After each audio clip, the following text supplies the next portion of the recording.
सहनाववतु सहनौ भुनक्तु सह वीर्यं करवावहै तेजस्विनावधीतमस्तु मा विद्विषावहै।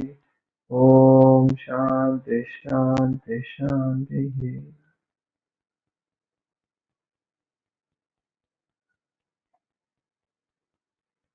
थोड़ा सा इस गो टू मीटिंग ऐप से थोड़ा नया हूँ, इसलिए कुछ बीच में अगर टेक्निकल डिफिकल्टी है तो मुझे इंटरप्ट कर देना। मुझे स्क्रीन पे अभी सिर्फ मेरा प्रेजेंटेशन दिख रहा है, बाकी मुझे कुछ दिख नहीं रहा है। तो अगर बीच में कुछ मेरा आवाज कम ज्यादा हो या कुछ गड़बड़ हो जाए तो मुझे बीच में इंटरप्ट करना।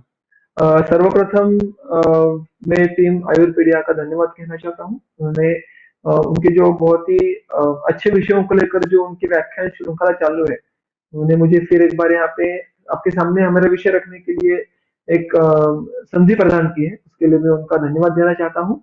और मैं ऐसा मनीषा करता हूँ कि इसके आगे भी बहुत जूनियर लेकिन बहुत एनर्जेटिक जो टीम है आयुर्वेदा की, वो हमारे सामने ऐसे ही अलग अलग विषय और उसके जो बहुत ही आगे जाके आपने देखा होगा कि बहुत ज्येष्ठ अनुभवी और बहुत ही बुद्धिमान ऐसे वैद्यों के सत्र आगे सारे हमारे इस श्रृंखला में होने वाले हैं। ऐसे सत्रों के ऐसे वैद्यों के द्वारा आप ऐसे बहुत सारे जो परिषद है उनकी आयोजन करो, ऐसा मैं आपको बिल्कुल कहना चाहूंगा।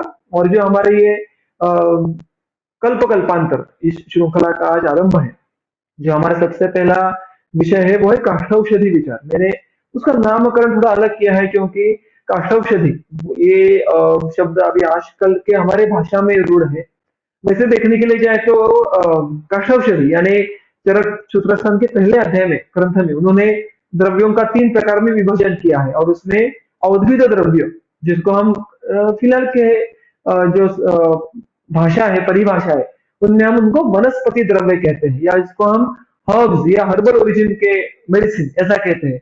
वो सारे उस औद्भिद प्रकार के द्रव्य में आते हैं।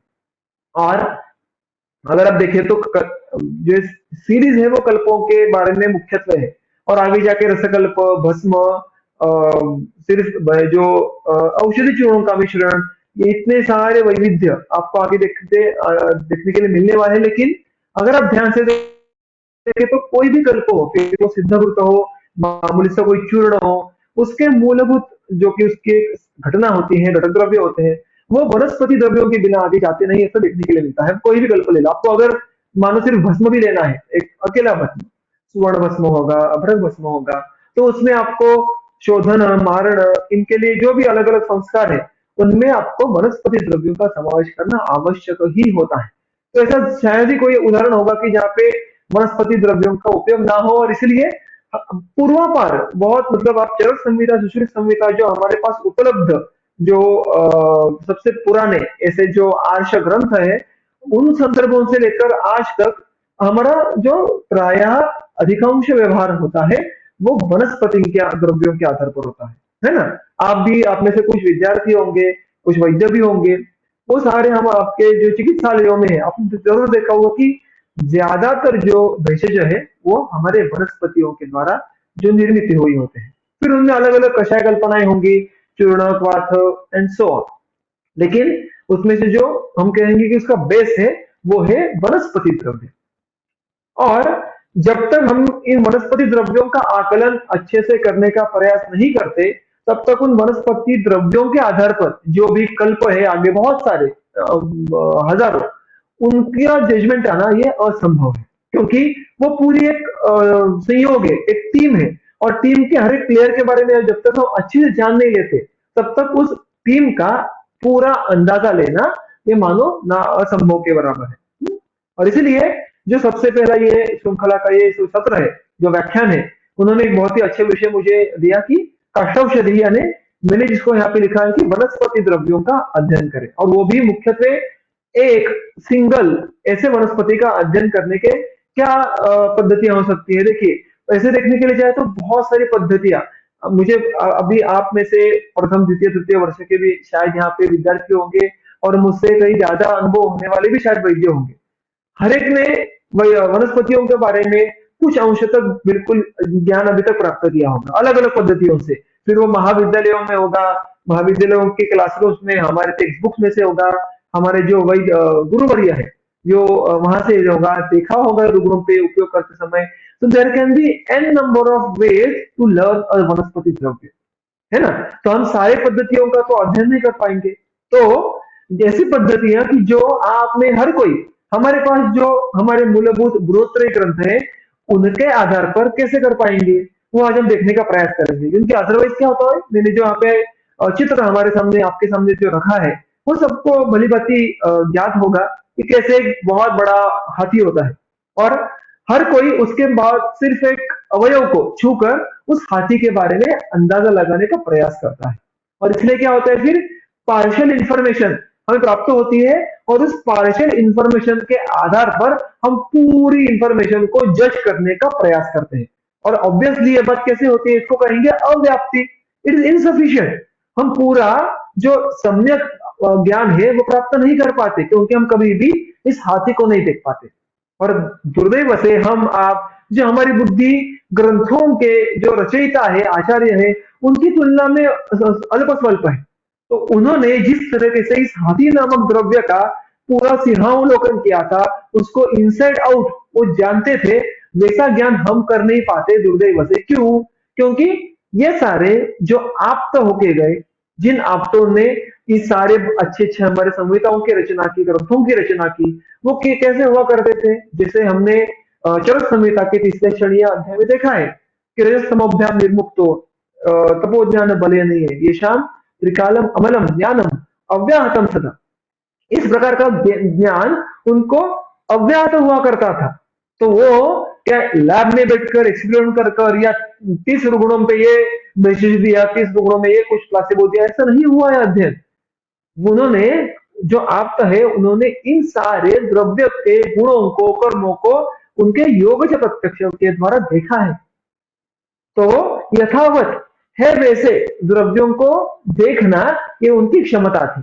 और इसीलिए आप देखो, कोई भी द्रव्य, अभी हमें तो जो द्रव्य ज्ञात है उनका उपयोग करने में बहुत आसानी लगती है, क्योंकि हमारे सामने रखा हुआ होता है। मैं आपको कोई अलग एग्जांपल देता हूँ, चलो, कि जो हम व्यवहार में वनस्पतियां उपयोग में लाते हैं वो छोड़कर, अभी जो अनेक सारी वनस्पतियां हमारे आसपास हमें देखने के लिए मिलती है, उदाहरण के तौर पर जो महाराष्ट्र में बहुत ज्यादा प्रमाण में गुलमोहर नाम का पेड़, जो एक्चुअली यहाँ का नहीं है, बहुत सालों बाद वो यहाँ पे आया और अभी बहुत कॉमन हो गया है। क्या आप में से किसी ने देखा है कि गुलमोहर के वनस्पति के रस, वीर्य, विपाक, प्रभाव, उसके कल्प, उनकी कषाय कल्पना, इनका बहुत ज्यादा प्रचलित हुआ हो? दुर्दैव से नहीं है, क्योंकि ऐसे जो नए हमारे काल के लिए बहुत ही रिसेंट ऐसी वनस्पतियां हैं, उनके रसवीर्य आदि जो गुण विशिष्ट है, उनको ज्ञात करना ये हमारे बुद्धि के लिए मानो लगभग असंभव है। यथावत हमें तो गुरुचिका, गुरुचिकटुका तिक्ता मधुपाका रसायनी, निम्बो शीतल उपग्राही, ये सारे सूत्र सुदैव से हमारे जो पूर्वापार ग्रंथों में है वो दिए हैं, तो वो वनस्पतियां जान पाते हैं। लेकिन नए वनस्पतियों के बारे में, अर्थात चरक ने उनके लिए भी कुछ जो मुद्दे हैं, वो हमें सूत्रस्थान के अन्न स्वरूप विज्ञानीय के उन्होंने वहां पे दिए हैं कि, अब सॉरी, अन्न पान विज्ञानी में उन्होंने दिए हैं कि चरक शरीर अवयव एक्सेट्रा, तो कैसे नए द्रव्यों का अध्ययन हम कर सकते हैं। लेकिन वो बहुत ही मर्यादित हमें उनका एक बोले जो इंट्रोस्पेक्शन है, किसी भी द्रव्य के बारे में हमें कितना ज्ञात है, उसके बारे में करने के लिए एक मर्यादा देता है, उसके आगे हम जा नहीं पाते, है ना? तो नए द्रव्यों के बारे में अगर ज्ञान करना इतना लगभग मुश्किल है, असंभव है, तो इसका अर्थ है कि हमारे द्रव्यों के अध्ययन में आपदा उपदेश का, शब्द प्रमाण का, हमारे ग्रंथों की भूमिका बहुत ज्यादा है। और हाँ, हमारे पास उसके संदर्भ काफी हद तक उपलब्ध है। हमें सिर्फ उन संदर्भों को, उन अध्यायों को, उन ग्रंथों को इस एंगल से देखना पड़ेगा कि किस प्रकार से हम उनके ही आधार पर द्रव्यों का जो हमारा अध्ययन है, उसके बेस पर हमारा जो अंडरस्टैंडिंग हो, उसको कैसे बढ़ाए। ठीक है, तो हम क्या प्रयास करेंगे कि ये जो हाथी है ना, मानव द्रव्य है, तो उसको जितने अलग अलग एंगल से देखने का प्रयास करेंगे, और कैसे हम हमारे ग्रंथों के आधार पर एक कंप्लीट पिक्चर बना पाएंगे, जो हमें द्रव्यों के उपयोग करने में अधिक ज्यादा आत्मविश्वास प्राप्त करने के लिए मदद करेगा। और इन्हीं द्रव्यों के अध्ययन के आधार पर हम कल्पों का अध्ययन कर पाएंगे, जो हमारे आगे श्रृंखला का जो एक विषय है। ठीक है, तो मूविंग अहेड, कुछ बहुत ही मूलभूत संकल्पनाएं जो मैं आपके सामने संक्षेप में रखूंगा। अष्टांग हृदय सूत्र का 9वां अध्याय द्रव्यादि विज्ञानी है। उसमें उस अध्याय की शुरुआत में ही उन्होंने कहा है कि द्रव्यमेव रसादीनाम श्रेष्ठम, कि द्रव्य, ये रस, वीर्य, विपाक, इन सारों बाकी जो भाव है उनसे श्रेष्ठ है, श्रेष्ठतम है। क्यों? क्योंकि वो उन सारों का आश्रय है। तो हम ग्रॉसली, अगर हमें जो पता है कि चरक ने पहले ही अध्याय में सूत्रस्थान के जो कारण कर रहे हैं कि सामान्य च विशेषण च गुणम द्रव्याणि कर्म च और समवायम च तज्ञात्वा, ये सारे जो षड जिनको दर्शनों में पदार्थ कहा है, उनमें से हमारा फोकस किस पर है अभी? द्रव्य गुण कर्म। द्रव्य गुण का ऐसा हम कहते हैं ना, हमारा विषय होता है, पेपर होता है। तो द्रव्य गुण कर्म, ये अभी हम अगर हमारा जो फोकस है इस ट्रायंगल पे ही अगर हम रखें, तो इन सब में द्रव्यों का प्राधान्य होता है, क्योंकि गुण और कर्म दोनों ही द्रव्यों के आश्रय से रहते हैं। तो द्रव्य ये उनका आश्रयभूत होने के कारण वो प्रधान है। अब द्रव्यों का अध्ययन क्यों करना है? द्रव्यों का उपयोग हमारे चिकित्सा में किस प्रकार से होता है? तो कर्म करने के लिए। आप कोई भी कर्म करो, कोई भी, जो वाग्भट में क्रमशः है ना सूत्रस्थान में 16वें अध्याय से लेकर 30वें अध्याय तक, वो सारे कर्म ही है। साधा जो कर्म, जो सारे कर्मों का विभाजन हम करते हैं, संतर्पण और अपतर्पण। उसके बाद फिर उसका और थोड़ा सा हम ये करेंगे, डिटेलिंग करेंगे, तो षड्विध उपक्रम आ जाते हैं, स्नेहन, रूक्षण, स्वेदन, स्तंभन, लंघन, ब्रूहण। और उसके भी आगे हम जितने उसके तारतम्य की कल्पना करें, उसके हमें और भी हम इसको अलग अलग नाम दे दे, दीपन, पाचन, अनुलोमन, रेचन एंड सो ऑन, ये सारे कर्म है जो हम रुग्ण में धातु सामने के लिए करते हैं। तो इन कर्मों को जो उस रुग्ण में आवश्यक है, उन कर्मों को करने के लिए हमें द्रव्य लगते हैं, क्योंकि द्रव्य के बिना तो कर्म होगा ही नहीं, ये मूलभूत सिद्धांत है। तो द्रव्यों का अध्ययन करने का हमारा क्या प्रयोजन है? कि हम कर्मों को अल्टीमेटली, जो कर्म हमें उस रुग्ण में अपेक्षित है, उस कर्म को हम इंप्लीमेंट कर पाए। So to implement the proper function, we need to know द्रव्य very very properly. और इसीलिए जब कोई भी कर्म के बारे में द्रव्य के साथ रिलेशन में हमें कैसे देखना पड़ता है, तो वो द्रव्य कौन सा कर्म करता है, व्हाट, विथ व्हाट, उसके किस गुण विशेष से वो कर्म करता है, वेयर, वो कर्म शरीर में कहाँ करता है, फिर वो कहाँ, ये विशिष्ट स्थान हो सकता है, वो विशिष्ट व्याधि की विशिष्ट अवस्था हो सकती है। तो वो अधिकरण हो गए। कब करेगा? वेन, क्या उसके लिए कोई विशिष्ट काल की अपेक्षा है, कोई अवस्था की अपेक्षा है? हाउ, कैसे करेगा? किस दोषों पे, किस दोषों पे, किस प्रकार के सोर्सों पे काम करेगा? ये सारी अगर हम जो उसका जो ज्ञान के अलग अलग पहलू है, उनको जो हम समझेंगे, तब हम उस द्रव्य के द्वारा कर्म किस प्रकार से होता है वो समझ पाएंगे। तो एक उदाहरण देखो कि निम्ब, जो बहुत ही सामान्य सा द्रव्य है हमारे समझ के लिए, कि उसका एक कर्म है शोषण करना। जो अतिरिक्त क्लेद है उसका शोषण करना, ये निम्ब का कर्म होगा। तो वो किस प्रकार से, किससे करता होगा? With what? तो जाहिर सी बात है, उसमें जो जो हम अगर रस वीर्य विपाक देखें, रस वीर्य विपाक गुण, ये तो हमें स्पष्ट रूप से ग्रंथों में, निघंटुओं में देखने के लिए मिल जाते हैं। तो हमें उसके आधार पर लॉजिक लगाना पड़ता है कि भाई निम्ब में जो तिक्त रस है, जो रूक्ष गुण है, जो कटु विपाक है, उसके द्वारा जो ये अतिरिक्त क्लेद है उसका शोषण किया जाएगा। कहाँ का? तो रक्त, मांस, इन धातुओं में मुख्यत्वे जो अतिरिक्त क्लेद है उसका शोषण किया जाएगा।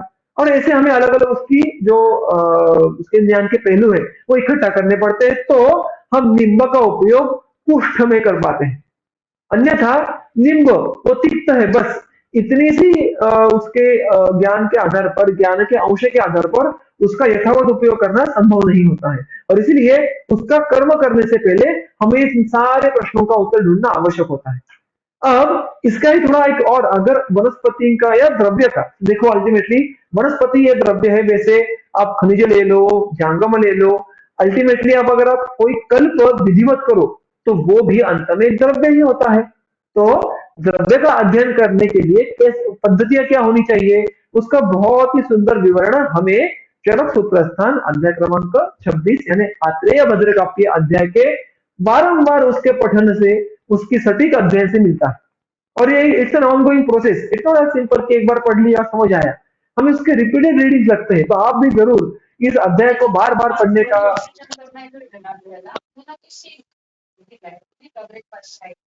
कुछ हाँ, ठीक, किसी का अनम्यूट हो गया था। तो हम भी इस अध्याय को बार बार उसका पठन करने का प्रयास अगर करें, तो हमें द्रव्यों के अध्ययन में अलग अलग डायमेंशन हमारे सामने आते हैं। देखिए, मैं उसका जो आज के हमारे लेक्चर के लिए रिलेवेंट अंश है, उसके बारे में यहाँ पे सिर्फ उसकी वाच्यता करूंगा।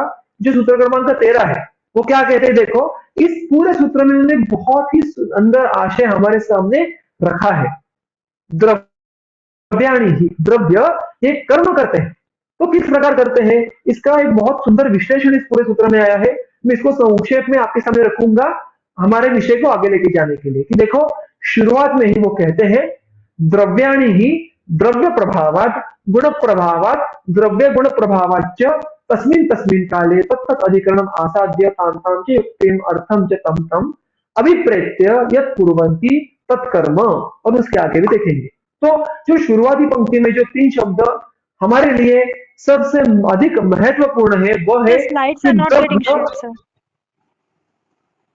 आई am sorry, just a minute, Slides are not getting shared, sir. Just a minute, I will They are see. not moving.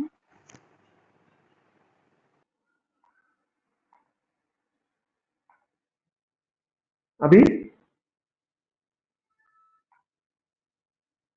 Now they are visible, sir. Thank you, अभी sir.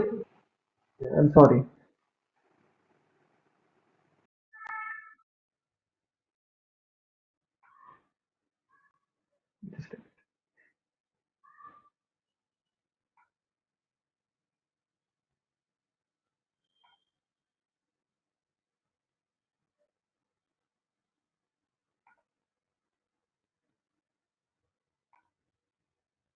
ठीक है, if there is any kind of trouble again, please let me know. Okay, so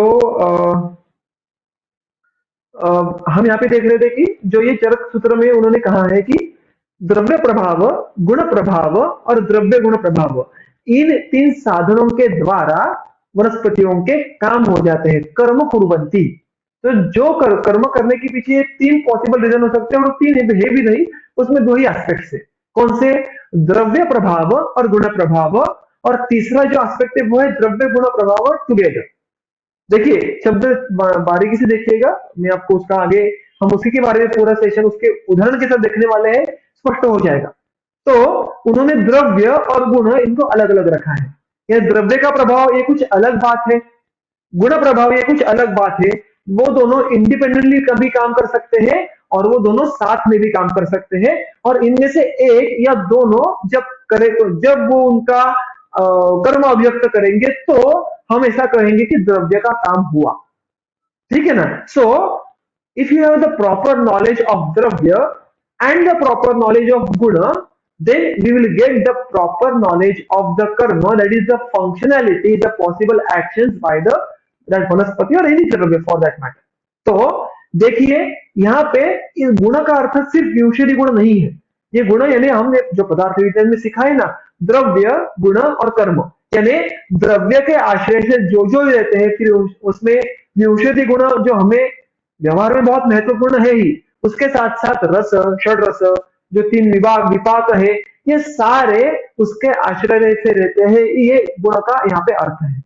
तो अगर हमें कर्म को जानना है कि ये द्रव्य किस प्रकार से कर्म करेगा, तो द्रव्य का प्रभाव ये कुछ तो बात हुई, गुणों का प्रभाव, इस गुण में ये सारे बात जो रस वीर्य विपाक है उनका समावेश हुआ, और फिर हम उसका कर्म जान पाएंगे। तो यह हो गया हमारे इनिशियल अंडरस्टैंडिंग। तो इसमें आगे की जो बात है वो भी उन्होंने बहुत अच्छी प्रकार पद्धति से दी है। तो वो कहते हैं देखो कि इस प्रकार से, मैं अभी इस पूरे सूत्र का विश्लेषण बहुत विस्तार से नहीं करूंगा, जो हमें आवश्यक बात है उतनी कहूंगा कि देखो, अब ये द्रव्य कोई भी समझो एक्स द्रव्य है, उसको आप विजुलाइज करो। मैं आप फिर एक बार निम्न का एग्जांपल लेते हैं, फॉर अगर आसान रहने वाला हो तो। ये न कुर्वन्ति तद्वीर्यम, जिसके द्वारा कोई विशिष्ट कर्म किया जाता है, उसको उस कर्म का वीर्य कहेंगे। देखिए बहुत इंटरेस्टिंग संकल्पना है। अदरवाइज वीर्य हम व्यवहार में उष्ण शीत इसको कहते हैं, जो बिल्कुल सही है, या एक अष्टविध वीर्य का भी पक्ष है, यानी जो 8 सबसे बलवान गुण है उनको भी वीर्य कहते हैं, तो उसमें नहीं जाएंगे अभी। चरक ने जो बहुत सुंदर संकल्पना हमारे सामने रखी है यहाँ पे, क्या कहते हैं देखो, कि फॉर एग्जाम्पल समझो निम्ब, ये द्रव्य उसके रूक्ष गुण से अगर क्लेद का शोषण कर रहा है, तो उस शोषण कर्म के पीछे कौन सा वीर्य हुआ? रूक्ष वीर्य हुआ। सो द गुण which is implementing a specific कर्म, दैट इज वीर्य फॉर दैट कर्म। ठीक है ना? तो अगर समझो मैं बॉलिंग कर रहा हूं, मैं क्रिकेट खेल रहा हूं और मैं बॉलिंग कर रहा हूं, और अगर बॉलिंग के एक्शन मेरे के बाद मेरे हाथ से अगर बॉल छूट रहा है, तो मेरा हाथ ये उस बॉलिंग के एक्शन का वीर्य हुआ। So that specific गुण is responsible that for specific कर्म, और इसीलिए जिसके द्वारा, और इसीलिए उस कर्म में कर्म के पीछे जो भी गुण होगा उसको हम वीर्य कहेंगे। एक बहुत ही बड़ी व्यापक संकल्पना चरक हमारे सामने रखते हैं। तो ऐसे हर एक गुण पोटेंशियली वीर्य हो सकता है कि नहीं? अगर निम्ब ये ग्राही कर्म करता होगा और इसके पीछे शीत वीर्य का और रुक्ष गुण का, तिक्त रस का, इन सब का कंट्रीब्यूशन होगा, तो वो सारे वीर्य हो गए ग्राही कर्म के लिए। So that is how येन कुर्वन्ति सवीर्यम। अब obviously it is dependent on द्रव्य। ये सारे वीर्य यानी रस, गुण, विपाक, ये जो भी काम करते हैं द्रव्य में, वो सारे द्रव्य के आश्रय से रहते हैं, हमने अभी भी देखा। उसके बाद यत्र कुर्वन्ति तद अधिकरण, शरीर में जिस जगह पे, जिस स्थान में, जिस स्रोतस में वो कार्य करते हैं, वो उसका अधिकरण हुआ।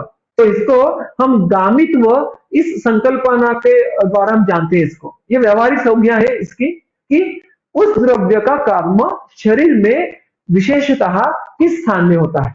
अब हर एक द्रव्य का एक विशिष्ट गामित्व भी होता है, और उसके ऑब्वियसली उसके अनेक अनेक विध गामित्व हो सकते हैं। उसमें से कौन सा गामित्व ये हमें चुनना है, ये कुछ अंश तक वैद्य के हाथ में भी होता है। तो अधिकरण यानी वो द्रव्य कहाँ काम करेगा, ये द्रव्य का भी स्वभाव होता है, और उसको एक दिशा देने का काम वैद्य की युक्ति, वैद्य की योजना कर सकती है। We are going to see that how it works. Okay, फिर यदा कुर्वन्ति स उपायः स कालः, यानी जब उसका कर्म होगा, जब यानी व्हेन इट विल एक्ट, वो काल हुआ। हम सबको पता है कि शोधन कर्म से लेकर जो हमारे भेषज शमन जो होते हैं, उनके भी विशिष्ट काल होते हैं। वो काल यहाँ पे अपेक्षित है। यथा कुर्वन्ति स उपायः, उसका हर एक का विधि होता है। उस द्रव्य को किस कषाय कल्पना के द्वारा तैयार करना है, उसका क्वाथ देना है, कल्प देना है, उसकी मात्रा कितनी देनी है, उसका अनुपान क्या, ये सारी बातें, ये भी किसके, ये और जो काल ये किसके आश्रय से होती है, ये हम और आप जो वैद्य होते हैं, वो हमारी बुद्धि के द्वारा इसका नियोजन करते हैं। So that is decided by the वैद्य बुद्धि। और ये सब करने के बाद जो हमें फल मिलता है रुग्ण में, उसको हम करें, उसको यत् फलम यत् साधयन्ति तत्फलम, that is the what is resultant is, जिसके लिए हम सब इतना मेहनत कर रहे हैं, एफर्ट ले रहे हैं। तो ये एक जनरल चरक संहिता में हमें जो दिया है एक आउटलुक कि हाउ अ द्रव्य कैन बी फंक्शनल। अब हमारा जो इस सत्र का और हमारे इस पूरे सेशन का श्रृंखला का जो फोकस रहता है, रहने वाला है, वो है द्रव्य के तरफ, और ना कि वैद्य के क्षमताओं की तरफ, वैद्य की बुद्धि की तरफ। तो हम भी, हमारा जो फोकस है वो जो पहले दो मुद्दे हैं कि किस प्रकार से उस द्रव्य का कर्म होता है, और वो उसमें दो बातें, वो कौन करवाता है और कहाँ करवाता है। ओके, तो हम उसी आधार पर आगे चलेंगे। इसी अध्याय में चरक ने एक बहुत ही सुंदर सूत्र दिया है। मुझे विश्वास है कि ये सूत्र आप सबको ज्ञात होगा। द्रव्य कर्म करता कैसे है? देखो, कुरुते कर्म, द्रव्यम कर्म कुरुते, द्रव्य कर्म करता है कैसे? किंचित रसेन कुरुते कर्म वीरेण चापरम द्रव्यम गुणेन पाकेन प्रभावेण च किंचन। तो द्रव्य, अभी इसके दो इसके अर्थ के दो शेड्स है। मैं जो हमें यहाँ पे रिलेवेंट शेड है उसके बारे में सिर्फ बात करूंगा कि एक द्रव्य ये उसके कुछ खुद के जो स्वयं के जो कुछ कार्य है वो रस के द्वारा करता है, कुछ कार्य वीर्य के द्वारा करता है, कि कुछ गुणों के द्वारा करता है। यहाँ पे गुणों का अर्थ विंशति गुण, उसमें से जो जो गुण उस द्रव्य में हो उनके द्वारा करेगा। कुछ विपाक के द्वारा करता है और कुछ प्रभाव के द्वारा करता है। तो अभी मैंने जो ये आपके सामने एक पाई चार्ट रखा है, वो ऑब्वियसली वो गुरुची नाम का द्रव्य का है कि नहीं? गुरुची गुरुका तिक्ता स्वादुपाका रसायनी संघानी सो ऑन। उसमें रस क्या है देखो, तिक्त कटु कषाय है, उसके रस होंगे। उसका वीर्य उष्ण है, विपाक मधुर है, और उसका प्रधान गुण उदाहरण के तौर पर लघु है। तो इन सारे द्रव्य, रस, वीर्य, विपाक, गुण, इन सारों की उपस्थिति उस एक गुरुची नाम के द्रव्य में है। और गुरुची बहुत सारे कर्म करती है, अब ये आपने देखा भी होगा, आपने अनुभव भी किया होगा। तो हम देखते हैं कि इसमें से उदाहरण के तौर पर जब भी पाचन की अपेक्षा हो तो गुरुची में तिक्त रस प्राधान्य से, उसके साथ साथ कटु रस ये काम करेंगे, ये हम बात देखते हैं। क्योंकि कषाय रस ये तो पाचन कर्म नहीं करेगा, तो उसका वहां पे कोई रोल तो है नहीं। जब गुरुची वृक्ष रसायन ये कर्म करेगी तो उसका मधुर विपाक ये मधुपर्क के लिए काम में आएगा, उसका उष्ण वीर्य ये अग्निदीपन के लिए काम में आएगा, उसका लघु गुण ये लंघन अपतर्पण के लिए काम में आएगा। तो इसका अर्थ है कि एक द्रव्य अलग अलग प्रकार से उसके अलग अलग गुणों का उपयोग करके कर्म करते हैं। So a dravya has multiple functions and it depends on its multiple गुण। गुण क्या अर्थ है यहाँ पे? रस, वीर्य, विपाक, इन सब से, ठीक है ना? तो इन सबको देखकर अभी एक बात तक समझ लो। अभी समझो आप गुरुची का सेवन करते हैं तो कौन सा रस होता है उसका? ये बात तो निर्विवाद है, उसका प्रधान रस है तिक्त। यानी इतने मल्टीपल जो उसमें गुण और रस, वीर्य, विपाक है, वो भी सारे इक्वल शेयर होल्डर्स है क्या? कि तिक्त 10%, कटु 10%, कषाय 10%, ऐसे 10 चीजों को मिलाकर 100% गुरुची हो गया? No, there is again the difference of the percentage of the predominance. तिक्त रस का जो प्रिडोमिनेंस है वो कटु कषाय से कहीं ज्यादा है गुरुची में। तो ये सारे जो तारतम्य है उनके बारे में सोचना पड़ेगा। So it is not as simple as it seems कि बस ये सारे जो एक ही द्रव्य के अंदर अलग अलग अलग प्लेयर्स है, शेयर होल्डर्स है, उनमें भी कितना डिस्ट्रीब्यूशन है ये बात जानना बहुत जरूरी है। और उनका भी जो निर्देश है, जो अष्टांग हृदय में हमें सुंदर पद्धति से देखने के लिए मिलता है। फिर सूत्रस्थ 9वें अध्याय में क्या कहा है वहां पे देखो। मैं सिर्फ सूत्र पढ़ता हूं और आपको उसको उसका आशय in nutshell I will explain it to you. Okay, we won't be going into the word to word meaning because that is not the purpose of our today's session. यदि द्रव्य रसादीनां बलवत्वेन वर्तते अभिभूयेन्तरास्तत्तत् कारणत्वं प्रपद्यते विरुद्ध गुण संयोगे भूयसा अल्पम ही जीयते। So now we know that in a dravya, for example in guruchi, we have got a team. In that team we have rasa, we have virya, we have vipaka, we have multiple rasa, not a single rasa. We have multiple गुण, उसमें लघु हो गया, उसमें और रुक्षत्व आने वाला है, सो ऑन। सो ये सारे एक ही द्रव्य के अंदर एक टीम बन के काम करने वाले हैं, लेकिन उन टीम में हर एक प्लेयर का जो कर्तव्य है और हर एक प्लेयर के शोल्डर पे जो रिस्पॉन्सिबिलिटी है वो अलग अलग है। वो कैसे जानेंगे? तो उन्हें यहाँ पे कहा देखो कि एक द्रव्य में रसादियों में जो जो बलाधिक्य से रहता है, जो भी प्रिडोमिनेंट होगा, वह अन्यों का पराभव करके कर्म का कारण बनेगा। यानी वो स्वयं दूसरों का पराभव करके खुद का स्वयं का कर्म वो आपके सामने रखेगा। क्यों? क्योंकि यह सिद्धांत है कि जब एक टीम में काम होता है तब जो विरुद्ध गुणों के संयोग में जो अल्प बल गुण है वो अधिक बलवान गुणों के द्वारा जीत लिया जाता है। So basically the weaker are defeated by the stronger ones. That is why when we are talking in the context of a single द्रव्य, यानी गुरुची में जो तिक्त रस है वो कटु और कषाय रस के कर्मों का पराभव करेंगे, फिर वो उसका शायद पूरा पराभव कर देंगे या पार्शियल उसको दबा के रखेंगे, दबोच के रखेंगे। मैं एक दो उदाहरण आपको बहुत सुलभ जो टीका में स्पष्ट रूप से आए हैं वो मैं आपको देता हूं कि दुग्ध है ना। अभी दुग्ध का वीर्य कैसा है? शीत वीर्य का है। उसके गुण कैसा है? प्रधान स्निग्ध है, और रस विपाक उसका मधुर है। और दुग्ध ये उत्तम वात पित्त नाशक है, ये हम सब उसको इस तथ्य को हम जानते हैं। अब वात पित्त नाशक है लेकिन उसका वीर्य तो शीत है, और शीत वीर्य इन इटसेल्फ क्या करना चाहिए था एक्चुअली? वात प्रकोप करना चाहिए था। तो आइडियल क्या होना चाहिए था? दुग्ध ये शीत वीर्य से वात का प्रकोप करता है, लेकिन ऐसा हुआ नहीं। क्या हुआ उसके बदले? वात का शमन हुआ। तो शीत वीर्य का जो कर्म है वो वात वात प्रकोप की तरफ ना जाते हुए पित्त शमन की तरफ गया। सी, सो द गुण इज बीइंग डाइवर्टेड और सप्रेस्ड। सिमिलरली आप शतावरी का उदाहरण देखो। शतावरी के रस, आपको सूत्र याद होगा, मधुर के साथ साथ तिक्त भी है। तिक्त इस रस का जो बल है वो मधुर रस से कम है, अल्प है। और इसीलिए शतावरी जो वृक्ष है, जो धातुओं का संतर्पण करती है, इसको इस कर्म के विपरीत तिक्त रस आता नहीं है। अदरवाइज तिक्त रस यह अवृक्ष है, शुक्रग्न है, वातल है, धातु क्षय कर सकता है, क्योंकि बना ही आकाश और वायु महाभूत प्रधान में से है। ऐसा ऐसा होने के बाद भी वो शुक्र शतावरी में शुक्र के विपरीत काम नहीं करेगा, तर्पण के विपरीत काम नहीं करेगा। वहां पे तिक्त रस के कर्मों को मधुर रस उसको सप्रेस कर देता है, उसको कर्म होते होने ही देता नहीं है धातुओं पे। तो ये जो उनकी इंटरनल केमिस्ट्री है, उनको समझना आवश्यक होता है to know about the complete team. ये देखो, हमें कल्प का अध्ययन करना है, तो कल्पों का अध्ययन करने से पहले हमें हर एक द्रव्यों का अध्ययन करना पड़ेगा। और उस द्रव्यों का अध्ययन भी उनके अंदर जो भी रसायन विपाक है उनके आधार पर करना पड़ेगा। और उनमें भी इतने परम्यूटेशन कॉम्बिनेशन, उनके आपस के जो मानो कि एक बहुत बड़ी ज्वाइंट फैमिली है, और हर एक के एक दूसरे के साथ कोई अलग अलग रिलेशन है, और हमें उस ऐसे पूरे फैमिली को समझ के लेना है एज ए सिंगल द्रव्य। इतना ही नहीं, एक और एंगल आ जाता है जो आगे के सूत्र में भट्ट ने कहा है। देखो, रसम विपाकस्तौवीर्यम प्रभावस्त्यां नपोहति बल साम्ये रसादीनाम इति नैसर्गिकम बलम। उनका एक कुछ तो नैसर्गिक स्वाभाविक नेचुरल भी बला बलत्व है। क्या मानो सारे समसमान लेवल पे होंगे तो सबसे ज्यादा कौन प्रभावी होगा? द्रव्य का प्रभाव सबसे ज्यादा वो बलवान होगा।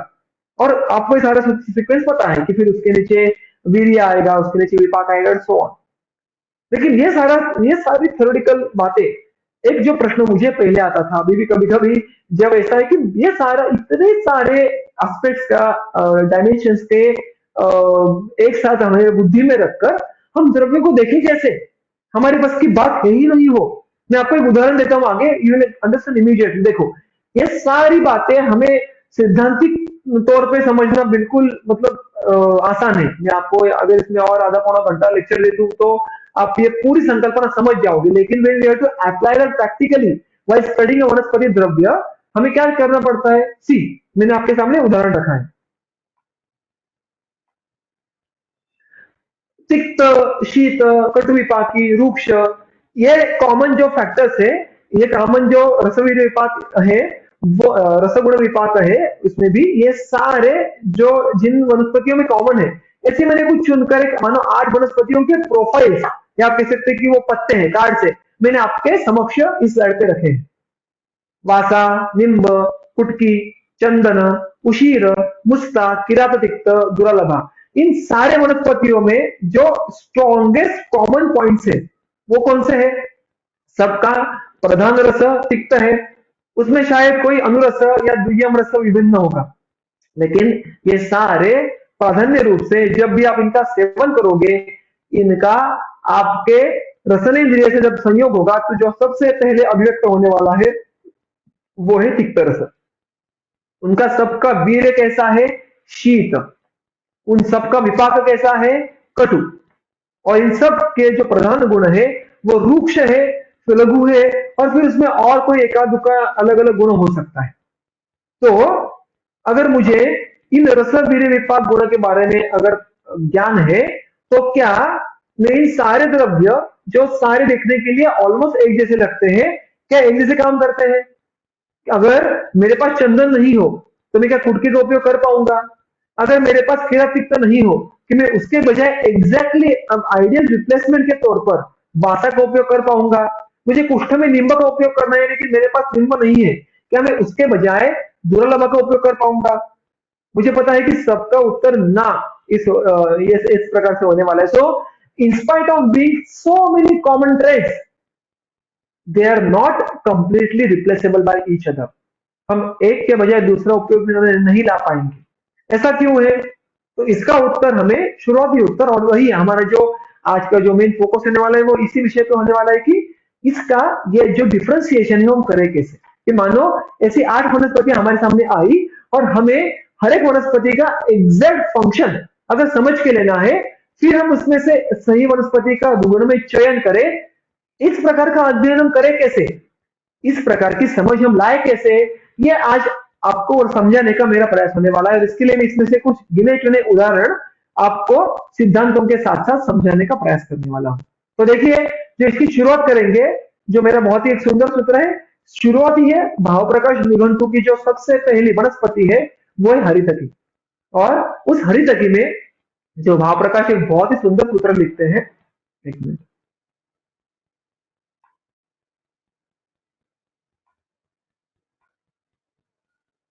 हम्म,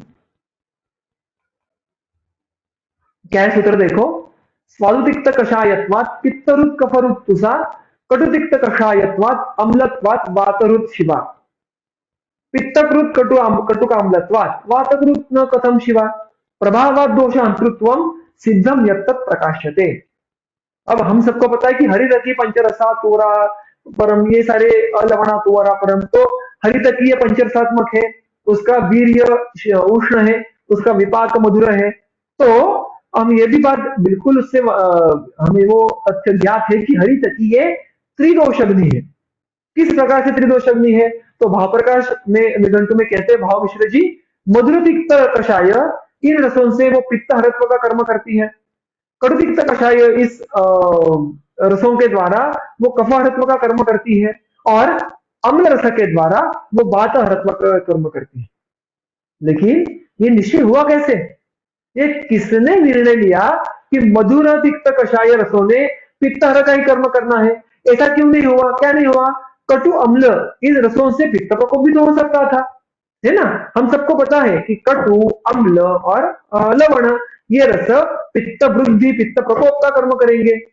तो अगर ये हरित की जो पंच रसा है उसमें कटु अम्ल रस है, तो ये डिसीजन कब लिया गया कि अम्ल रस ये पित्त प्रकोप नहीं करेगा बल्कि वात शमन करेगा। कषाय रस ये वात प्रकोप नहीं करेगा बल्कि पित्त और कफ शमन करेगा। यह निर्णय किसने लिया। उल्टा भी हो सकता था, जैसा उन्होंने आगे उदाहरण दिया है भाव प्रकाश में ही देखो। कर्मान्यत्व गुण ही साम्यम दृष्टम आश्रय भेदतः यतः ततः न इति चिंत्यम धात्री लकुचयो हो यथा।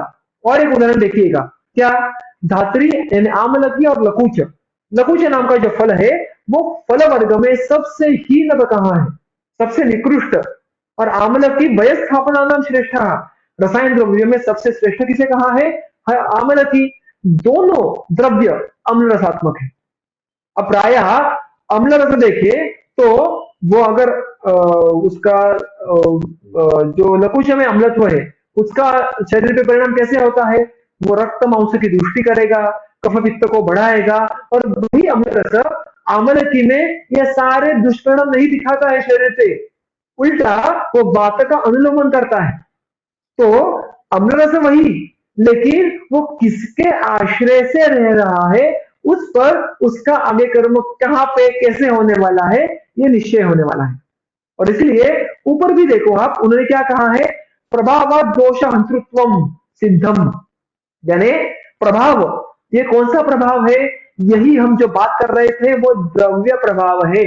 आश्रय जो नीचे देख रहे हैं ना, आश्रय, आश्रय मतलब कौन, हमने पहले सूत्र देखा था, द्रव्यमेव रसादीनाम श्रेष्ठम ते ही तदाश्रया, द्रव्य यही आश्रयभूत है। तो द्रव्य प्रभाव यानी द्रव्यों के द्वारा ये बात सुनिश्चित होती है कि उनमें जो जो रस है, वीर्य है, विपाक है, वो किस प्रकार से काम करेंगे। सो इन नटशेल विल सी क्या होता है द्रव्य प्रभाव। ये इस रजनीकांत के जैसा है, रोबो मूवी का ये पोस्टर आप सबने पहले देखा होगा। तो द्रव्य प्रभाव ये डिसाइड करता है कि गुणों का कर्म किस प्रकार होगा। ये सारी इतनी सारी गन्स बंदूकें आप देख पा रहे हो, जो आप देख पा रहे हो वो क्या है, वो समझो ये रजनीकांत है ना, वो हरितकी का द्रव्य प्रभाव है। ये हरितकी द्रव्य, उसके हाथ में कौन कौन सी गन्स है, पंचरसा, 5 अलग अलग प्रकार के रस, ये बंदूकें हैं। उष्ण वीर्य नाम का एक गन है, मधुर विपाक नाम की गण है, लेकिन उन सारों की पोजीशन वहां पे उनका जो एम है वो कहाँ पे रखना है, ये निर्णय पूरा उस रजनीकांत के हाथ में है। तो हम अगर उस रजनीकांत का समझ पाए तो हम इन सारे बंदूकों का जो कर्म है, किस प्रकार वो कितनी गोलियां कहाँ पे दागेंगे वो समझ पाएंगे। तो इस द्रव्य प्रभाव पे निर्भर करता है कि रस, वीर्य, विपाक इन सारों का कर्म कहाँ पे किस प्रकार होगा। And then we understand this dravya prabhav. जो हम देखे थे कि अलग अलग 8 वनस्पतियां देखी थी, देखने के लिए तो एक जैसे दिखती है, लेकिन उनमें वेरिएशन कैसे आता है वो हमें द्रव्य प्रभाव समझाता है। द्रव्य प्रभाव इसका एक सबसे सुंदर और स्पष्ट जो उदाहरण है वो चरक और अष्टांग हृदय दोनों के पहले अध्याय में उन्होंने कहा है। द्रव्यों का प्रभाव भेद से जो वर्गीकरण होता है, चरक संहिता में क्या आया है, किंचित दोष प्रशमनम, किंचित धातु प्रदूषणम, स्वस्थ सॉरी स्वस्थ वृत्त हितम किंचित, यानी स्वस्थ वृत्त के लिए हितकर, दोष के लिए प्रशमन करने वाले और धातुओं की दुष्टि करने वाले, ये 3 अलग अलग प्रभाव द्रव्य के होते हैं। और इसको ही अष्टांग हृदय ने सिंप्लीफाई कर दिया है, शमनम, कोपनम, स्वस्थहितम, द्रव्यमिति त्रिधा। अगर आप हेमाद्रि की टीका पढ़ो तो वो सुस्पष्ट रूप से कहता है कि ये द्रव्यों के जो 3 प्रकार है वो प्रभाव के आधार पर है। तो लकुच ये जो फल था उसका जो प्रकोप, उसका जो द्रव्य प्रभाव है वो प्रकोप है, यानी मानो कि वो है टेररिस्ट, वो आतंकवादी है। और हमारी जो प्यारी आमलकी है वो कैसी है, उसका प्रभाव है शमन, वो त्रिदोष अग्नि है। तो ये जो हमारी रक्षा करने वाले जो सैनिक है वो है। अभी देखो दोनों के हाथ में AK-47 हो सकती है, होती ही है मान, तो दोनों में अमरसा है ही, लेकिन जो आतंकवादी के हाथ में AK-47 है वो जो इनोसेंट जो सिटीजन होंगे उनकी तरफ बंदूक चला के उनको मारेंगे। वैसे ही जो कोपन स्वभाव के द्रव्य होते हैं वो ऐसे जो प्राकृत साम्यावस्था में जो दोष दुष्य होंगे उन पे कर्म करके उनमें व्याधि संपत्ति शुरू करेंगे। लेकिन जो शमन प्रभाव के, यानी जो हमारे अमलकी है, जो रक्षा करने वाले सैनिक है, उनके हाथ में भी जो AK-47 है, यानी जो अमलकी के हाथ में जो अमलत्व है वो कभी भी जो इनोसेंट्स है उनके तरफ नहीं जाएगी। ऑन द कॉन्ट्ररी वो चुन चुन के जो आतंकवादी है, जो समाज में पीड़ा उत्पन्न करते हैं उनकी तरफ बंदूक चलाएंगे। वैसे ही आमलकी भी जो बढ़ा हुआ वात है, बढ़ा हुआ पित्त है, बढ़ा हुआ कफ दोष होगा, उनको ही सिर्फ कम करेगी और इसीलिए उसका प्रभाव शमन है। So that is the nature of the द्रव्य प्रभाव का जो लिटरल ट्रांसलेशन अगर हम करने जाए तो हम कहेंगे दैट इनेट नेचर ऑफ द द्रव्य। जैसे आतंकवादी का नेचर आतंक फैलाना है और सैनिक का नेचर शांति प्रस्थापित करना है, similarly every dravya has its nature.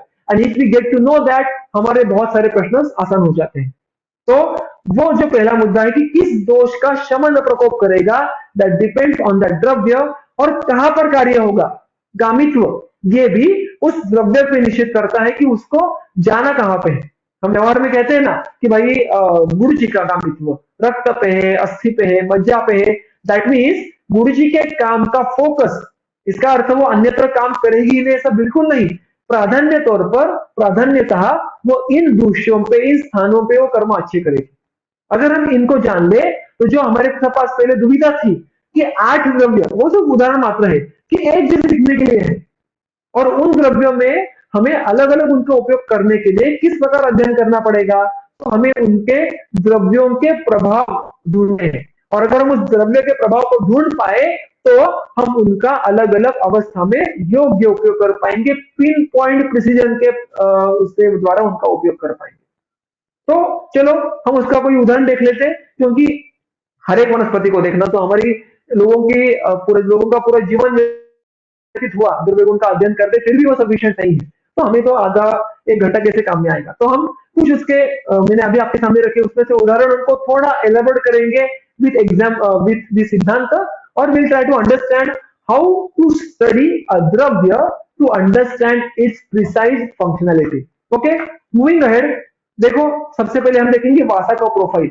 हमने अभी अभी देखा तिक्त रसात्मक, कटु विपाकी, शीत वीर्यात्मक, रुक्ष गुणात्मक, इतना एक जो मूलभूत हमारे पास जो उसकी जानकारी है वो तो है ही, लेकिन उसके आधार पर हम कैसे आगे बढ़ पाएंगे, कैसे उसके जो अलग अलग उसके कर्मों के विशेष है वो हम द्रव्य प्रभाव के द्वारा समझ पाएंगे, वो हम देखेंगे।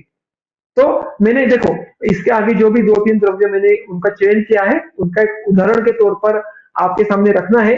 तो उसका भी मैंने द्रव्यों की सारे एंगल से, सारे डायमेंशन से आपके सामने रखना ये असंभव है।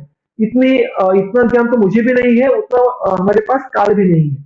लेकिन उसमें से जो आपको उदाहरण समझने के लिए आसान और सुलभ हो, उतने ही मैंने उसका एंगल्स आपके सामने रखने का प्रयास किया है। तो अगर इसमें कुछ त्रुटि, उसमें कुछ अपूर्णता रही हो तो मुझे क्षमा कीजिएगा, लेकिन वो मेरी वैयक्तिक मर्यादा है। ठीक है, देखो अभी वासा अस्रपित्ते ऐसा अग्र आता है अष्टांग हृदय उत्तर स्थान के आखिरी के अध्याय में, यानी रक्तपित्त इस व्याधि के चिकित्सा में सबसे जो श्रेष्ठ द्रव्य है वो है वासा।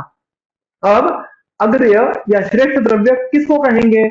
उस व्याधि या उस विशिष्ट अवस्था के विपरीत कार्य करने वाले जो भी सारे द्रव्य होंगे, उसमें सर्वश्रेष्ठ जो द्रव्य है उसको हम अग्रय कहते हैं। यानी रक्तपित्त को संप्राप्ति को भंग करने की क्षमता जिन सर जिन द्रव्यों स्लाइड में है। विजिबल नहीं है।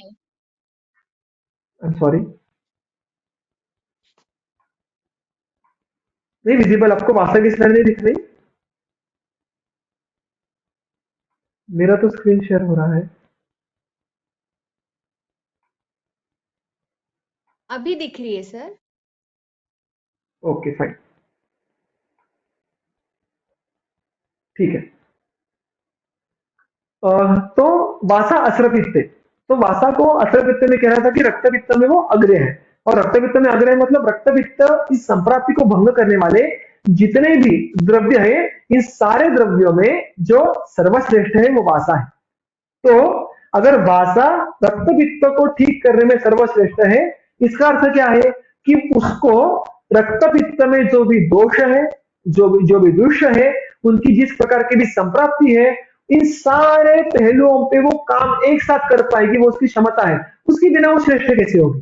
तो जब हम बोलते हैं कि भाई ये रविंद्र जडेजा नाम का प्लेयर इस टीम का ऑलराउंडर है, उसको बैटिंग तो वो करेगा, फील्डिंग तो वो करेगा, वो बॉलिंग भी कर लेगा, तो सही मायने में he is an complete player. वैसे ही अगर बासा इस अधिकरण में सर्वश्रेष्ठ है, तो वो रक्तपित्त के सारे पहलुओं पे कार्य कर सकती है, सबसे अच्छा कार्य कर सकती है। तो अगर हम रक्तपित्त के पहलुओं को जान ले, तो हम वासा के बारे में भी कुछ अधिक उसकी जानकारी ले पाएंगे।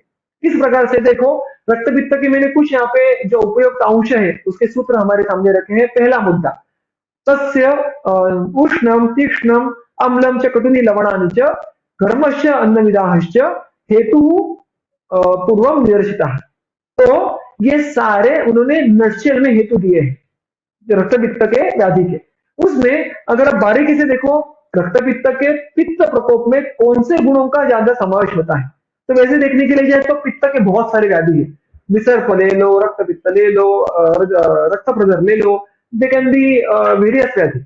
लेकिन हर एक व्याधि में पित्त की इन्वॉल्वमेंट कुछ अलग अलग होती है, उसको हम कहते हैं अंशांश विकल्पना, यानी पित्त का कौन सा गुण ये प्रधान है, कौन सा ये अप्रधान है, इस प्रकार से। तो अगर हम रक्तपित्त में ऐसा जानने का प्रयास करें कि देखो, रक्तपित्त में उष्ण और तीक्ष्ण इन दोनों गुणों का विशेष उल्लेख आया है। तो अगर वासा रक्तपित्त पे सबसे अच्छा काम करती है, तो उसको इन दोनों गुणों के विपरीत काम करना पड़ेगा। तो हमें तो ये बात ज्ञात थी कि वासा शीत वीर्य की है, तो वो उष्ण के विपरीत काम करेगी, लेकिन उसको तीक्ष्ण वीर्य को भी कम करना, तीक्ष्ण गुण को भी कम करना पड़ेगा, तो ही रक्तपित्त पे अच्छा काम कर पाएगी। और तीक्ष्ण गुण के विपरीत कौन सा गुण होता है? मंद। तो वासा के पास जब तक मंद गुण नहीं होगा, तब तक वो तीक्ष्ण गुण कैसे कम कर पाएगी? तो ये कहीं भी नहीं जो संदर्भ है वो हमें इस प्रकार से हमने ये एक अलग इंफॉर्मेशन हमने रिट्रीव की कि वासा मंद गुणात्मक है। क्यों? क्योंकि वह रक्तपित्त पे कर्म करता है, और रक्तपित्त में पित्त में तीक्ष्ण गुण होता है, और इसीलिए वासा तीक्ष्ण गुण के विपरीत मंद गुण को उसका धारण करता है। देखो, ये मैं आपको उदाहरण दे रहा हूं, इस प्रकार आप अलग अलग द्रव्यों का देखकर वो कौन से व्याधि की अवस्था में कौन से गुणों के विपरीत काम कर रही है, तो उसके पास वो गुण होना अत्यावश्यक होगा। So we got a new information कि वासा का गुण मंद भी है।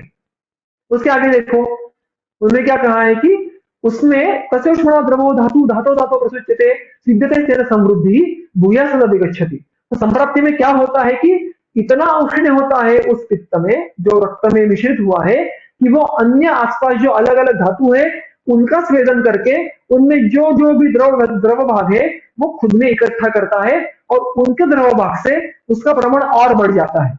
यानी बाकी धातुओं से द्रव जो उसका द्रवांश है उसको खींचकर खुद में समाविष्ट करता है और इससे पित्त और उसके साथ साथ रक्त की भी वृद्धि हो जाती है। तो ये जो विकृत प्रकार से पित्त और रक्त वृद्ध हुआ है उसको भी कम करना पड़ेगा।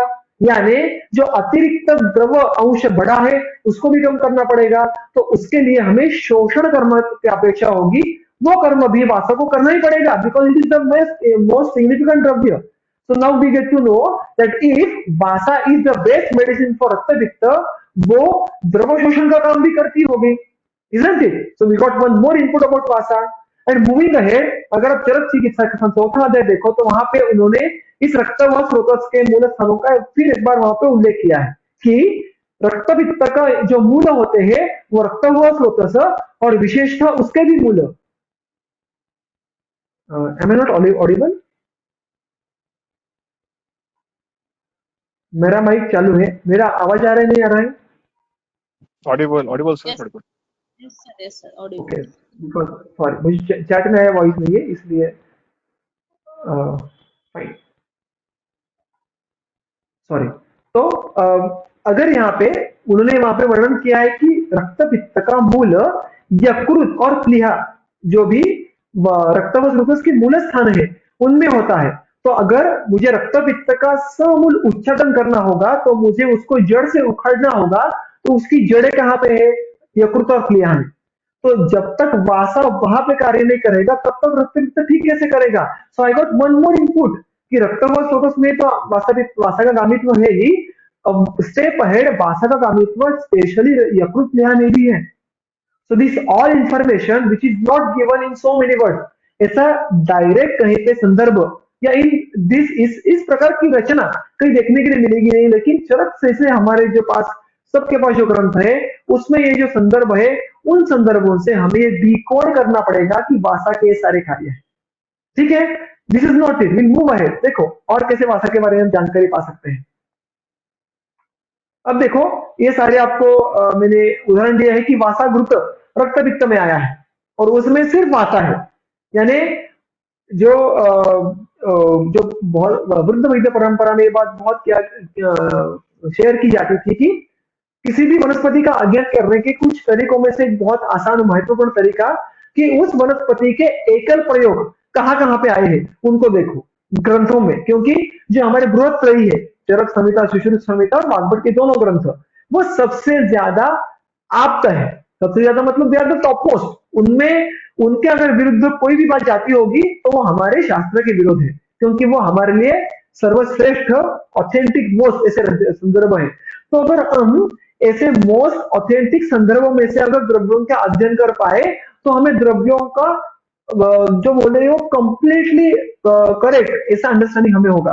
और इसलिए उन संहिताओं में जहां जहां पर द्रव्यों के एकल प्रयोग होंगे या सिर्फ 2 या 3 संयोगों के प्रयोग होंगे उनको अगर हम देख पाए और उन प्रयोगों की अवस्था हम समझ पाए तो हमें इनडायरेक्टली द्रव्यों की भी अवस्थाओं की जानकारी होगी। कैसे? देखो ये रक्त पित्त में जो वासा घृत आया है उसमें क्या उपयोग में लाया है? वासांश शाखांश पलाश मूलाम, यानी उसमें वासा, उसकी ब्रांचेस, उसके पत्ते, उसके मूल सारे मतलब पूरा पेड़ लेना है और उसके पुष्प तल का स्वरूप लेने हैं। यानी वासा ये पूरी वनस्पति ही रक्त पित्त के विरोधी काम करती है क्योंकि वो एकल द्रव्य से सिद्ध किया है।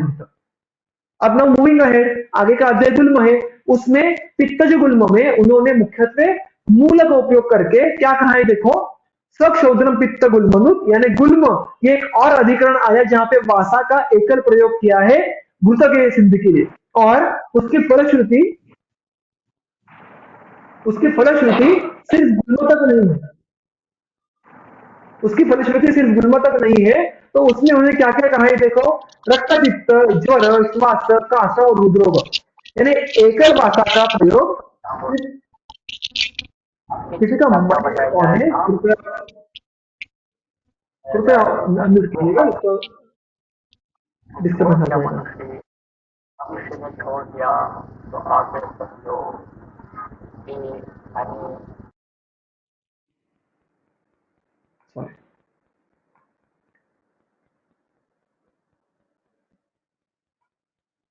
Just a minute.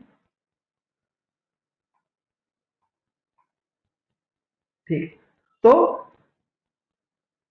I am sorry, अगर आप इसमें देखो जो पित्तज गुल्म में जो वासा गुरुत्व है, उसमें हमें क्या क्या देखने को मिलता है कि सिर्फ वासा का उपयोग करके भी उन्होंने श्वास, कास, रुद्रोग, इन व्याधियों का भी उल्लेख किया है। तो हमें वासा का व्याधि घनत्व क्या क्या है ये इस प्रकार से समझ आता है कि ना ही सिर्फ रक्त, पित्त, तो श्वास, कास इनमें भी उपयुक्त है। इतना ही नहीं, एक और अध्याय अगर हम आगे जाए, मतलब राजेश्मा के अध्याय की तरफ बढ़े, तो वहां पे एक अवस्था हमें वासा गुरुत्व का और एक बार उल्लेख मिलता है। हस्तपादांग दाहेशु, जो है रक्त तथोर्ध्व। स्पेसिफिक कहा है उन्होंने कि हस्त, पाद या अंग यानी किसी भी अवयव विशेष में अगर दाह उत्पन्न हो जाए तो वासा घृत या शतावरी घृत का विकल्प से उपयोग करने के लिए कहा है। देखिए, हस्तपाद में व्यवहार में हस्तपाद और स्पेशली हस्तपाद तल दाहों के रुग्ण हमारे पास कितने आते हैं, और वहां पे भी उन्होंने स्पेसिफिकली कहा है कि अगर यह अधिकरण राजेश्मा का है, ये बात हमें पहले ही याद रखनी है। और फिर उसके बाद हमें देखना है कि वहां पे क्या होता है प्रायः राजेश्मा में, अगर आप उसकी मूल संप्राप्ति पढ़ो तो प्रायः बात ये पित्त और कफों को स्वस्थान से निकाल कर उसका उदरण करके शरीर में यहाँ वहां पे फेंक देता है। तो जब भी बात इस प्रकार पित्त को समझो रक्त में फेंक दे, और रक्त में भी मुख्यत्वे अगर आप देखो तो रक्त सारा के व्यक्ति में हस्तपादल दाह का उल्लेख है, सॉरी न दाह का, आरक्त वर्ण का उल्लेख है। तो जहां पे रक्त धातु की अभिव्यक्ति होती है, ऐसे जो बहुत महत्व के स्थान है शरीर में, उसमें हस्ततल और पादतल आते हैं। और वहां पे अगर दाह होता होगा तो कौन सी वनस्पतियां काम करेगी? वासा सिद्ध घृत, योग ऑब्वियसली वो, और शतावरी घृत जो आया है योनि आपत में, उसमें भी शतावरी का स्वर ये सबसे प्रमुख घटक द्रव्य है। तो what we have arrived to the information, ये सारी बातें जानने के बाद हम जो देख पाते हैं वो है एज अ कंक्लूजन, उसमें और बातें देखने के लिए कि देखो भाषा में हमने शुरुआत में देखा था, क्या देखा था कि उसका दोषक जो रस तिक्त कषाय है, वीर्य शीत है, विपाक कटु है, और उसका गुण रूक्ष और लघु है। इतनी ही हमारे पास इंफॉर्मेशन थी।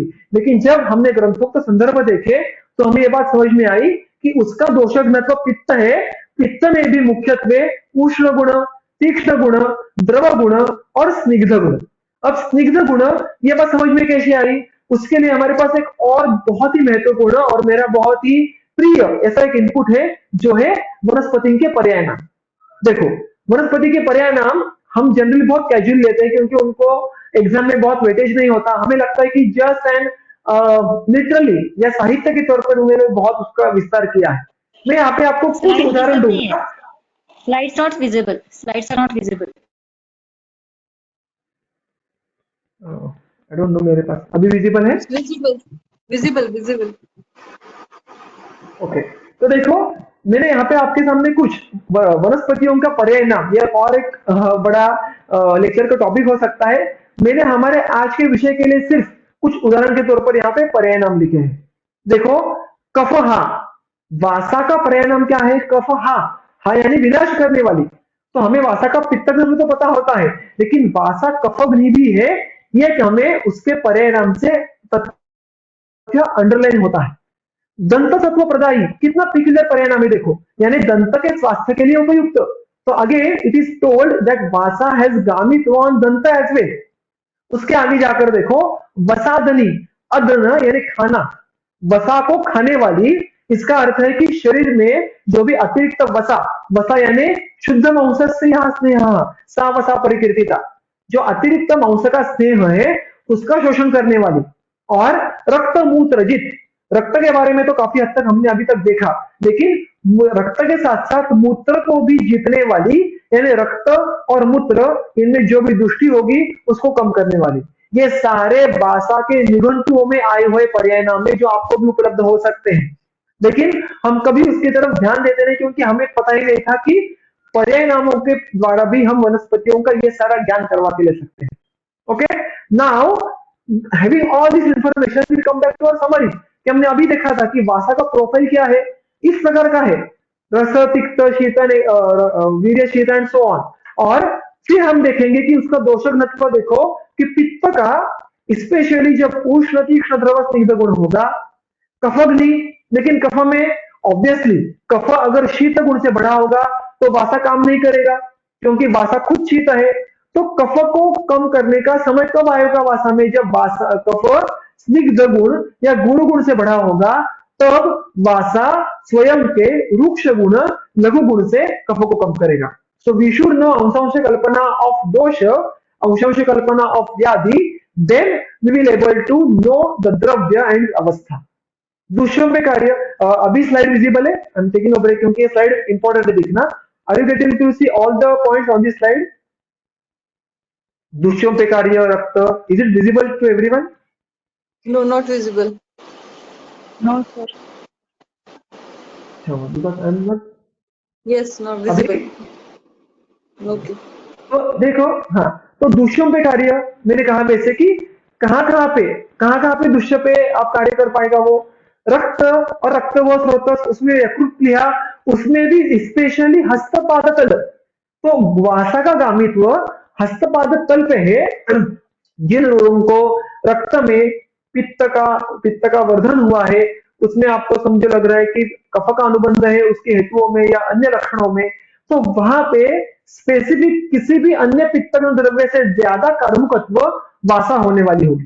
सो इतना स्पेसिफिक उसका फंक्शन हम समझ पाएंगे सिर्फ इतना। देखो, हमने अभी तक कोई भी हाईफाई कोई तो अननोन रेफरेंस नहीं ढूंढा है, हम सिर्फ चरक संहिता का अध्ययन करने के लिए बैठे थे, उनमें हम भाषा ढूंढ रहे थे और उस संदर्भों के द्वारा हमने इतनी बड़ी जो उसकी एक अलग हम कहेंगे खोज मतलब for this our understanding purpose, हमने वो खोज कर ली कि वासा का गामित्व हस्तपाद तल पे है और वहां के दाह का शमन करने की क्षमता वासा में है। आगे जाके देखो, नॉट दैट मच ओनली, उसका गामित्व महास्रोतस में है क्योंकि गुल्म या महास्रोतस का व्याधि है तो वासा वहां पे भी काम करेगी। रसव स्रोतस क्योंकि गुल्म भी ज्वर में भी काम करती है। प्राणव स्रोतस श्वास हृदय इन पे भी उसका गामित्व होगा। तो ये सारी जो जानकारी है, उसके साथ साथ मूत्र का गामित्व और दंत का गामित्व, ये तो हमें निघंटुओं के पर्याय नाम से समझ में आया। तो जब भी दंतगत पित्त का शमन करना हो, मूत्रगत पित्त का शमन करना हो, मूत्रदाह हो, ये सारी अवस्थाओं में वासा काम में आएगी। और उसके स्पेसिफिक कर्म अगर देखने होंगे तो कौन से होंगे? दाह शमन, हमने अभी भी देखा, हस्तपादांग दाह्येषु, द्रव शोषण रक्तपित्त में काम करती है, रूक्षण वसादनी, and this is how you can keep on building up, you can go deeper and deeper and deeper for a single dravya. There is no end to that. कहते हैं ना, जैसे दरिया का होता है ना कि दरिया को अगर हमें खोजना होगा तो जितने अंदर जाओ उतने आपको ज्यादा रत्न मिलेंगे, वैसे द्रव्य के बारे में। Again as I told you before also, this is just an example. वासा में भी मैंने सारी बातें आपके सामने रख पाऊंगा, इसमें मेरी क्षमता भी नहीं है, लेकिन मैं आपको सिर्फ ट्रेलर दिखा रहा हूँ, पिक्चर आपको खुद बनाना है। You are the director of your own movie. Okay, will see a couple of more examples, we'll have a better idea of how we want to exactly study the द्रव्य प्रभाव। Okay, उशीर, ठीक है। अब देखो, उशीर ये द्रव्य जो है, हमने देखा कि उसका भी प्रोफाइल सिमिलर है, तिक्त शीत कटुविपाकी रूक्ष गुण का। अब हम यहाँ पे देखेंगे कि किस प्रकार गणों के द्वारा हम द्रव्यों की अधिक जो जानकारी है समझ पाएंगे। अब चरक संहिता में देखो, उशीर यह द्रव्य वर्ण्य, शुक्र शोधन, शरीर निग्रहण, दाह प्रशमन, अंगमर्द प्रशमन, इन गणों में आता है। अब हमें उशीर की जो बेसिक इंफॉर्मेशन होती है वो कहां तक होती है? शीत द्रव्य है, मूत्र दाह कम करेगा, तृष्णा कम करेगा, लेपन के लिए अच्छा होता है, सुगंधी है, and I guess that much, pretty much that much, क्योंकि इस एक दूसरा अधिक मुद्दा होगा। पर इसके परे जाकर उसके जो और छोटे छोटे स्पेसिफिक कर्म है वो हम बहुत बहुत बहुत बार भूल जाते हैं क्योंकि हमने उसकी जो अध्ययन है वो उस प्रकार से नहीं किया है। अब देखो, हमने अभी तक तो निघंटु की तरफ देखा ही नहीं है, we are just relying on the very simple references of the Charak Samhita. अगर आप बाकी संहिताओं के सारे संदर्भ इकट्ठा करो तो sky is the limit for you. वर्ण्य, शुक्र शोधन, शुक्र शोधन कर्म करना होगा। शुक्र शोधन का अर्थ क्या है? शुक्र में जो भी विकृत दोष होगा उनके शमन करना।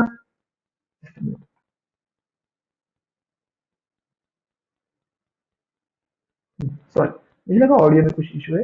तो शुक्र शोधन का अर्थ क्या है कि शुक्रगत जो भी दोष है उनका शमन करना। तो उशीर के पित्त शमन करता है, ये तथ्य तो हमें ज्ञात है। तो जब उशीर का उल्लेख शुक्र शोधन गण में आता है, so the fact that we know now कि वो शुक्रगत पित्त शमन करने का काम में आएगा। वर्ण्य भी है, शुक्र शोधन भी है, और इन दोनों का इकट्ठा उपयोग करके बहुत सारे वैद्य इसको शुक्र की अभिव्यक्ति होने वाले जो वय होता है तारुण्य, उसमें जो पीठिकाएं आती है यानी तारुण्य पीठिकाओं में उशीर का उपयोग करते हैं। See how we got a specific remedy for a specific complaint, क्योंकि वो वर्ण्य भी है, वर्ण्य है तो वो ऑब्वियसली भ्रजक पित्त पे काम करेगी, रक्त पे काम करेगा, और शुक्र शोधन है तो शुक्र शोधन करेगा, पित्त शुक्रगत पित्त कम करेगा। मूविंग हेड, छर्दी निग्रहण, स्पेशली जो द्विष्टार्थ या छर्दी होगी, दुर्गंध की वजह से छर्दी होगी, उसमें लिए मन प्रसादन करना, क्योंकि उशीर का गंध किसको पसंद नहीं है, हर को पसंद है, तो वो मन प्रसादन का कर्म भी बहुत अच्छे प्रकार से करेगा। दाह प्रशमन, वो तो सीधी बात है, most of us know this कर्म। अंगमर्द प्रशमन वेरी एक्सेप्शनल कर्म। स्लाइड दिसत नाही सर, स्लाइड दिसत नाहीये। माझ्याकडून तर व्हिडिओ नाही नाही दिसते, तुमचं कनेक्शन चेक करा. ओके दिसते. ओके.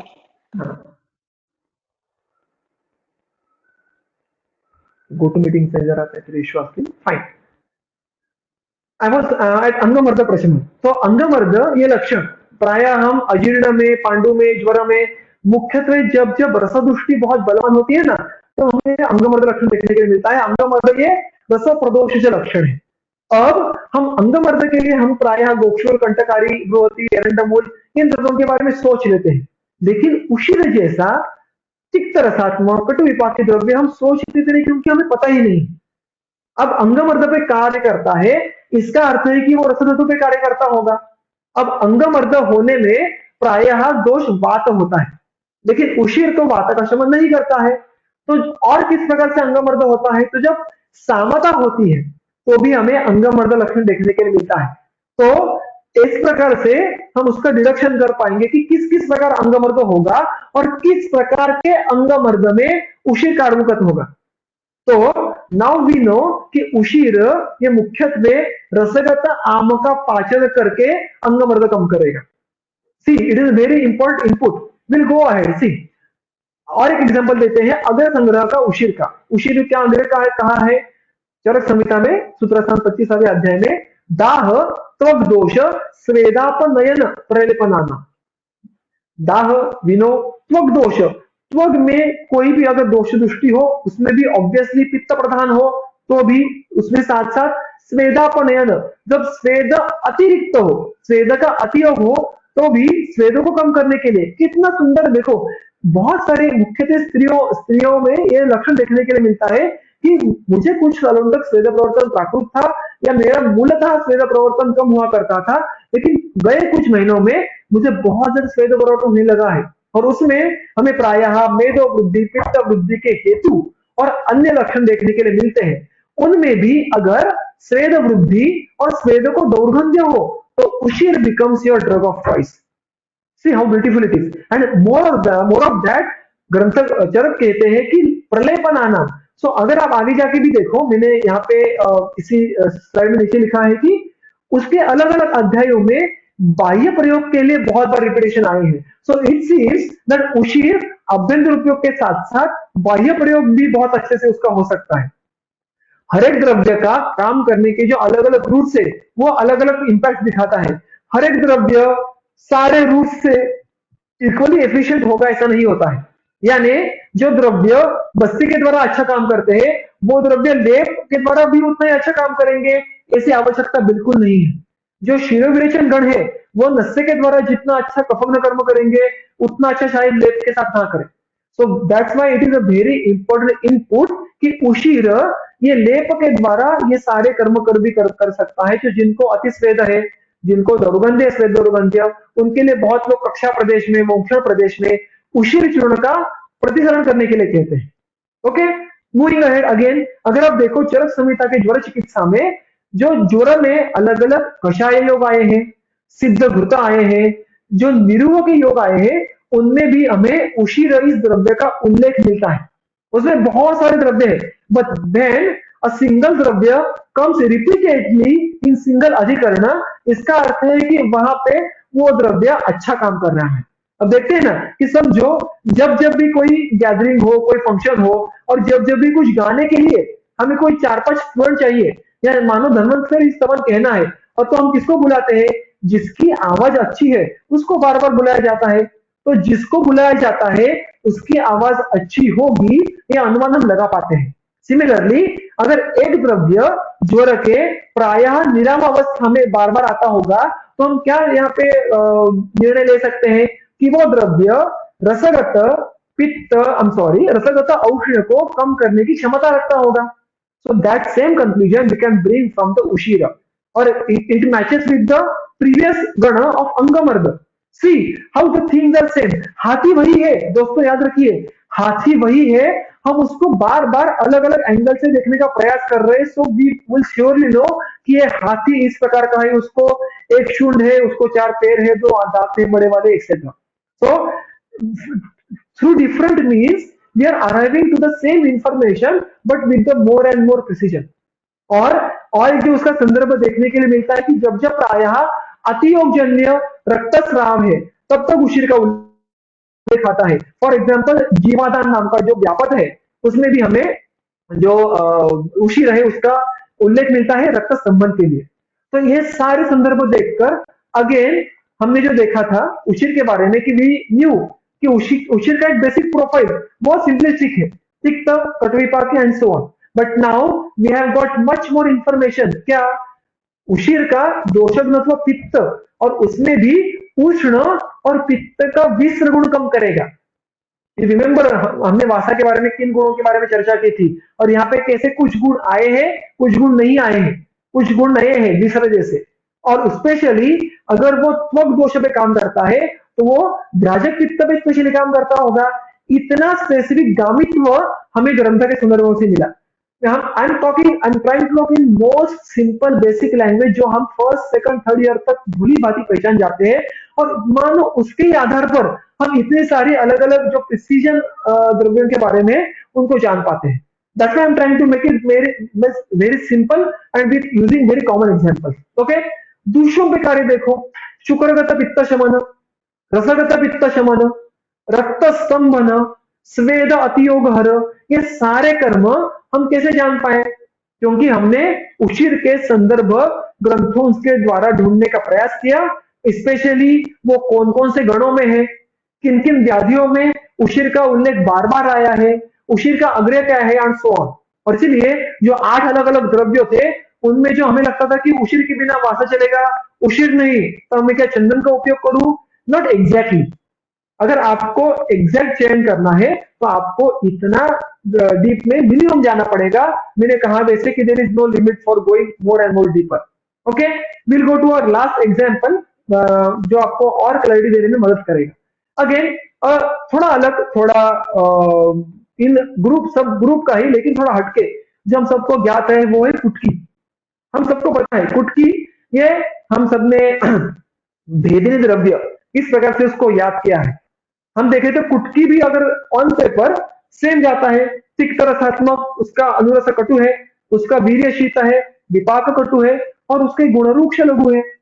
तो जस्ट लाइक अदर द्रव्य एंड मेनी अदर द्रव्य। अब उसमें भी अगर आप कुटकी का गुणों के द्वारा अध्ययन करें तो देखो चरक सूत्रस्थान 4थे अध्याय में वो लेखनीय, भेदनीय, स्तन्य शोधन, संज्ञा स्थापन, प्रजा स्थापन, इतने सारे गुणों में आई है। शायद ही कोई अभी तक का द्रव्य, तिक्त रस का द्रव्य इतना अलग अलग द्रव्य गुणों में आया है। अब इसका अर्थ है कि ये सारे जो गण है इनके में जो कर्म अपेक्षित है वो सारे कर्म कुटकी करती होगी, करनी ही चाहिए। हम उसके कुछ उदाहरण देखेंगे। लेखनीय, कफ लेखन किसका किया जाता है? कफ का, पुरुषों में मांस का, मेद का। तो लेखन कर्म करना है तो कुटकी को मांस, मेद इन धातुओं में जाना ही पड़ेगा। तो हमें इससे कुटकी का विशिष्ट धातु पे विशिष्ट कर्म समझ आया कि कुटकी मांस मेद में जाके लेखन करेगी। आगे देखो, भेदनीय। भेदनीय में किसका करेगी कुटकी? पित्त का भी करेगी, कफ का भी करेगी। वात का तो भेदन करने से उसके अर्से विपाक है ही नहीं, भेदन कर्म उसका होगा ही नहीं। तो पित्त कफ का जब भी संघात होगा, संचय होगा, उसको फोड़ना होगा। यानी जब बहुत बलवान संचय कहीं पे अटक के बैठा है, उसको दोषगति देनी है, उसको अधोमार्ग से धकेल के बाहर फेंक देना है, तो भेदन कर्म की आवश्यकता होगी। सिर्फ शमन कर्म से बात नहीं बढ़ेगी। तो जब भी दोष बल ज्यादा है, दोष संघात बड़ा है, तब हमें अधोमार्ग शोधन भेदन के द्वारा करने में कुटकी काम में आती है। This all we got to know because it has come in the gana of bhedan. स्तन्य शोधन, we got one more gamitva, स्तन्य दोष। स्तन्यगत जब पित्त बढ़ा होगा, कफानुबंध होगा, तब भी इसका काम होगा कुटकी का। संज्ञा स्थापना, संज्ञा हुआ स्रोतस, इट्स नॉट डिफरेंट स्रोतस। इस नाम से जो उसका वर्णन आता है वो हमें विधि छोड़ती अध्याय में देखने के लिए मिलता है, उन्माद में देखने के लिए मिलता है। संज्ञा यानी वो मन का कार्य है, और इसलिए उसका प्रधान जो क्षेत्र है वो है हमारा हृदय, और हृदय के आसपास की धमनियां। तो अगर संज्ञा स्थापन कर्म करना है तो कुटकी को हृदय और उसके आसपास जो बुद्धि का निवास है उस पर काम करना होगा। तो अगेन कुटकी का एक बहुत ही अनऑब्वियस गामित्व हमें समझ आया कि हृदय। और लास्ट प्रजा स्थापन, अगर प्रजा स्थापन करना है तो कुटकी को स्त्रियों में गर्भाशय और आर्तव, यहाँ पे अच्छा उसका कार्य होना चाहिए। तो देखो इतने सारे गामित्व, अदरवाइज हमारी कुटकी आरोग्यवर्धिनी छोड़ के पल्ले पड़ती नहीं।